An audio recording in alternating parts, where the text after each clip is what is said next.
everyone, my name is Ilana Fernanda and today I'm going to talk about the Cold War.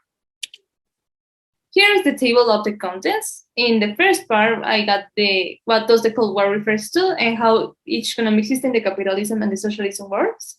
And in the second part, I got this little interview that I make about the general review. And in the third part, it's my opinion about this topic. The Cold War and economic systems. What does the Cold War refers to? It was a rivalry between 1945 and it ended in 1989 between the United States and the URSS. It was not an armed conflict between those two because it wasn't like a direct action against the other because there wasn't like bombings or military offensives.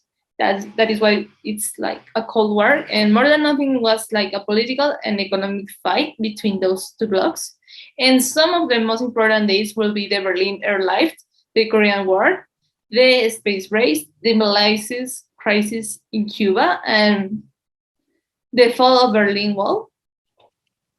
The economic systems. What was the capitalism? The capitalism was led by the United States and proposed a model where the private property and companies had a very important role. And one of the main defenders was Adam Smith because, according to his ideas, the capitalism defends the price system and the free market. Then we got the socialism. And the socialism was basically an economic ideology that defends the system control of the people towards the government. And one of the main defenders was Robert Owen.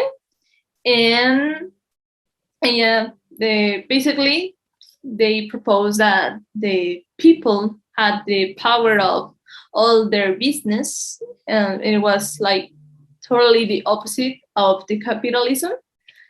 And here's an interview that I made to my dad, and the questions were, do you know what is called Cold War? And he answered that yes, because it was more than anything like economic and political war between those two blocs.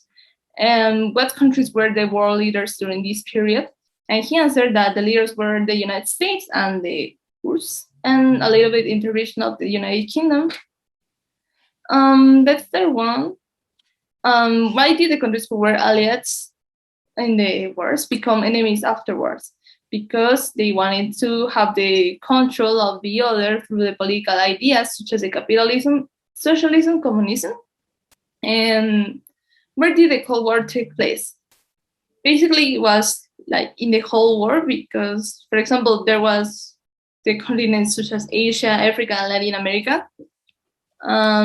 What opinion did the general public have of the Cold War?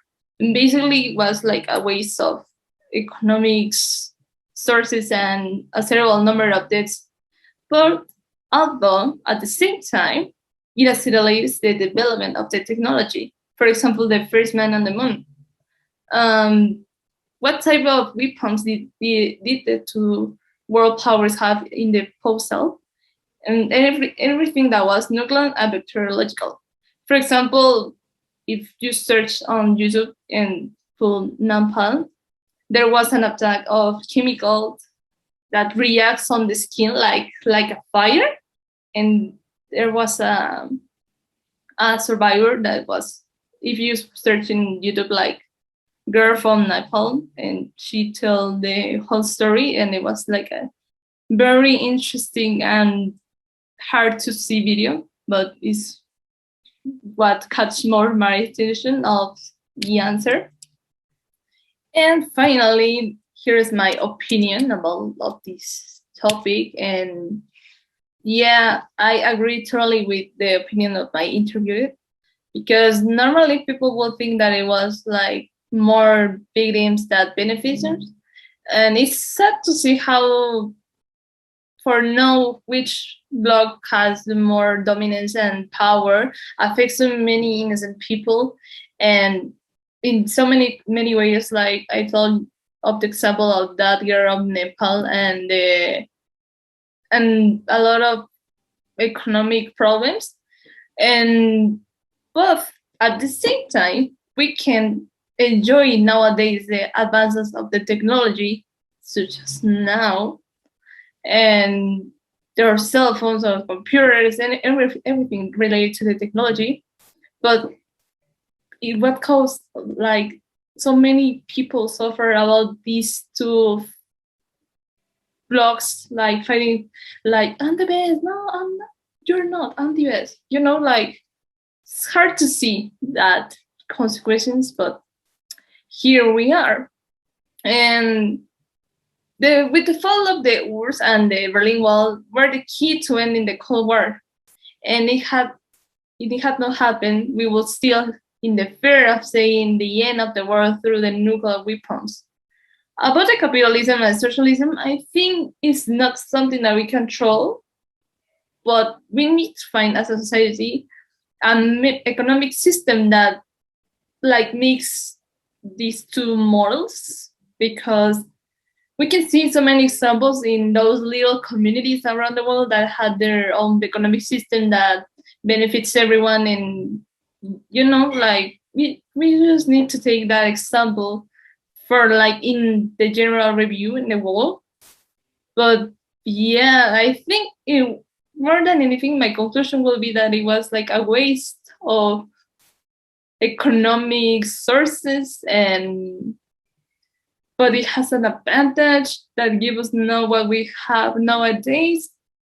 It's difficult, but yeah, basically without that work, we couldn't have what we have right now, and we can do anything about those economic system because they are established, as I mentioned.